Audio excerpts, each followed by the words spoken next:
ขอบคุณอะไรนำทานถาวันแสดงเกียรติจันทร์วงศ์หอบพิเศษหอบดีเนาะและแกทั้งอันทานอาจารย์เมฆพุทธาธิราชเอาสำหรับวงหอบต่อมาพิเศษอีกจากสมาคมที่มาจากประเทศฝรั่งเศสเพิ่นจัดระวงหอบมีให้แกทั้งคณะพักคณะปกครองบ้านมีมูลค่าอยู่230,000 กีบเจ้าเอาขอเสียงตัวมือเพิ่นสนับสนุนในแกงานของเขาเพื่อสมทบทุนในการก่อสร้างหรือว่าบูรณะปฏิสังขรณ์พุทธศิลป์ของเขาเนาะที่ยังพุทธแล้วปัจจุบันนี้ทานจองระบบก็คือกันกับสร้างอาคารในประกอบในการก่อสร้างของพวกเขาเนาะครูฟอนระบบมอบนี่เพิ่นเสนอ6 คนด้วยกันเนาะทั้ง6ครูฟอนมอบไปยังน้องบุญล้นสาจัดสรรในบ้านเนี่ยบุญล้นเอ้ยเอา6 คนเด้อบุญล้น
ไปเดินดังว่าพยายามสร้างกุหลาบหัวล้านนั้นว่าที่บ้าน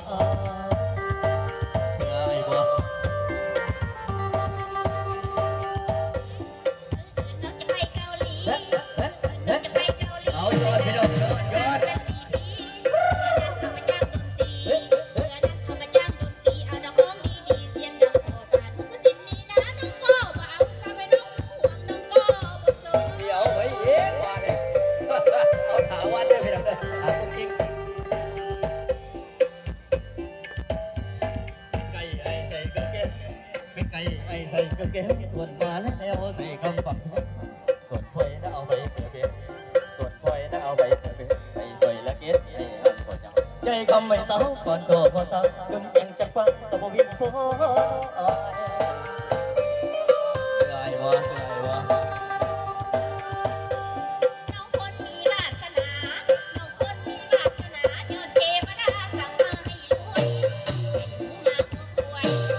บ่มีเธอ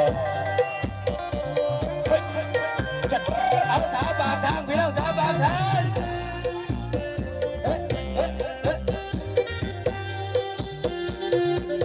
เป็นแสบเป็นสองมา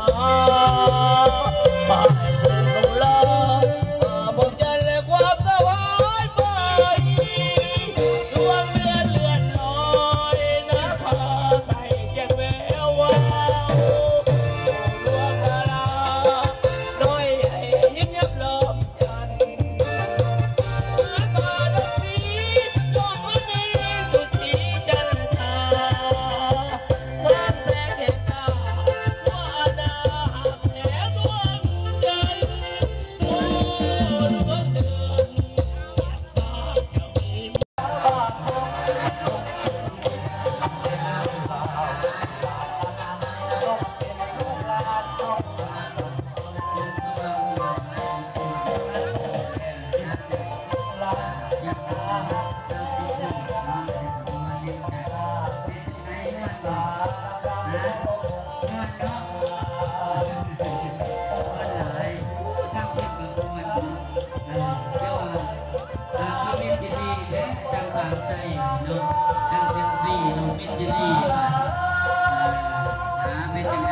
ลูกก่อนแม่พี่น้องมาหันกับฟังมาลำไปจ้าสองก่อนมาลำบุญสวงฟังไปแล้วสองก่อนเอาเจ้าน้อยบางเทพผู้ทำความเศร้าเทพที่ตั้งตั้งกันประกาศกันกำลังเย็นได้ทุกทั้งที่นักพูดเขาอบอุ่นเนาะนักพูดรวมมาเสร็จเด็ดของร่างกายเนาะอันที่กำลังอากาศเย็นเนาะเดี๋ยวมันมีเสียงอ้อนเวทุมาทางสื่อผู้จับไม่แล้วมาถึงเมื่อมีซาเดินมาเอาบุญในการตะกอนอันนี้มาติดกับเรือกับต้องหรือว่าที่มาเก็บเงินเต็มที่เอาไปที่โรงงาน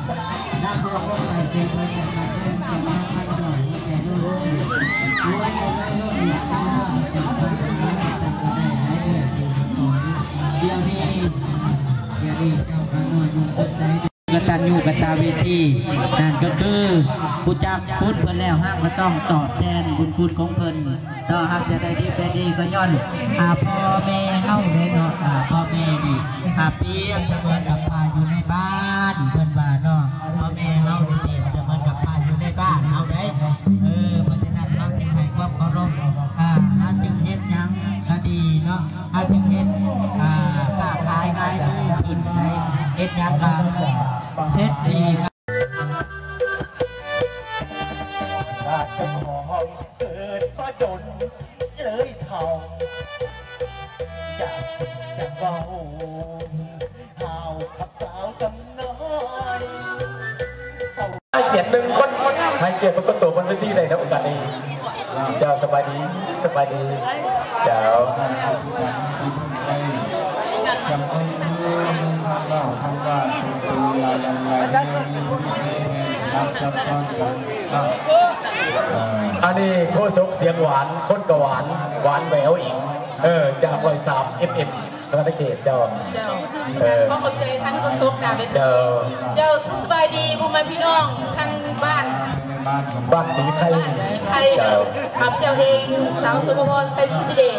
มาจากพืช FM 1.3ของเมืองเกษรพุทธาหลายคนอาจจะได้ยินในรายการเมืองอุทุมพรเมืองไซบุรีอะไรกับเมืองต่างๆแต่ก็สมกับพักด้วยกันเนาะคือสิบวันเห็นตาแต่มื้อนี้มาเยี่ยมญาติพี่น้องอยู่ทางเมืองขอเสียงตบมือหน่อยขอบใจ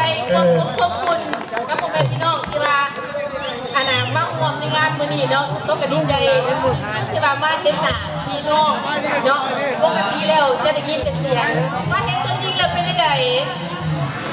งามหวานแหววเป็นหลายๆหมดใจหลายๆเนาะอันนี้เลยคือกำลังแข็งๆของโฆษกนะแต่โฆษกคนได้มากเดียวคนนี้มีดักห้องที่นี่มาสักมานำเจ้าสัปดาห์ทานสมหวังก่อนเจ้าขอเชิญทานสมหวังห้องสมีนะห้องที่นี่มาสักเสียงหวานเสียงอมตะตลอดกาลขอเชิญเลยกับเสียงตบมือต่อขอเสียงตบมือ